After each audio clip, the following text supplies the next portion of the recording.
হাড় কাঁপানো আর ধূসর কুয়াশার চাদরে রাজধানী ঢাকা সহ সারা দেশ। রাজধানীতে সকালে 15 থেকে 14 ডিগ্রি তাপমাত্রা ওঠানামা করছে। আগামী কয়েকদিনের মধ্যে তীব্র শৈত্যপ্রবাহ হতে পারে বলে জানাচ্ছে আবহাওয়া অধিদপ্তর।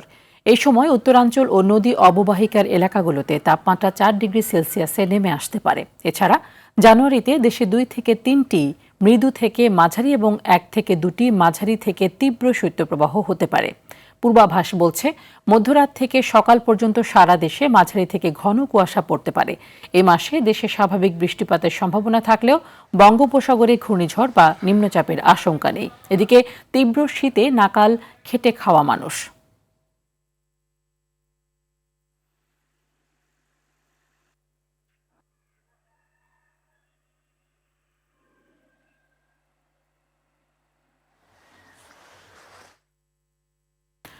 আবারও তীব্র কুয়াশা আর শৈত্যপ্রবাহের কবলে নগরবাসী। শীতের খবর জানাতে রাজধানীর হাতিরঝিল থেকে যুক্ত হচ্ছেন সহকর্মী সাকিবুর রহমান। সাকিব, আপনি যেখানে রয়েছেন সেখানে শীতের তীব্রতা একটু বেশি। কেমন অনুভূত হচ্ছে শীত, এবং যারা খেটে খাওয়া মানুষ বা বাইরে যারা চলাচল করছেন তারা কি বলছেন?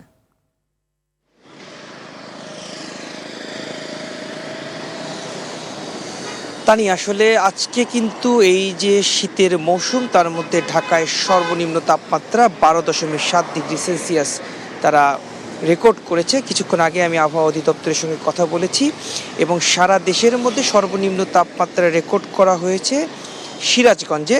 তো আমি যেখানে রয়েছি সেই জায়গায় হাতিরঝিল, যেহেতু ঝিল রয়েছে, পানি রয়েছে, এখানে যেমন কুয়াশা বেশি তেমনি শীতের তীব্রতাটাও বেশি, কারণ বাতাস অনেক বেশি বয়ে যাচ্ছে।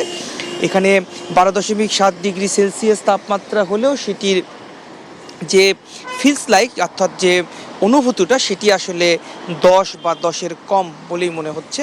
তো আমরা অনেক মানুষের সঙ্গে কথা বলেছি যারা আসলে বলছেন যে আসলে বিগত কয়েক বছরে এইরকম শীত তারা দেখেননি।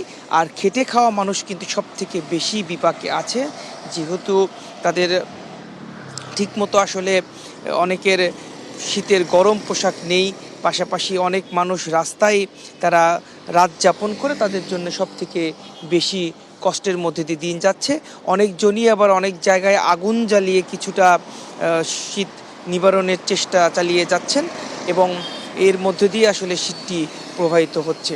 আরেকটি বিষয় যদি জানাই যে এই মাসেই কিন্তু আরও 3টি তীব্র শৈত্যপ্রবাহের আশঙ্কার কথা জানিয়েছেন আবহাওয়া অধিদপ্তর। তারা ধারণা করছেন আরও 3টি তীব্র শৈত্যপ্রবাহ যেতে পারে। আর বর্তমানে যে মৃদু শৈত্যপ্রবাহ যাচ্ছে 9টি জেলার উপর দিয়ে, এটি আরও 2-3 দিন অতিবাহিত হবে বলে জানিয়েছেন।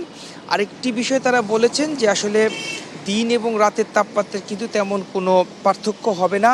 এই যে সকালবেলা যেরকম শীতের তীব্রতাটা যাচ্ছে, মাঝরাত ভোর রাতেও কিন্তু তেমন তীব্রতাটাই যাবে এবং কুয়াশাও আমরা দেখছি অনেক বেশি। তো এই ছিল এখন পর্যন্ত আমার কাছে হাতিরঝিল থেকে শীতের খবর।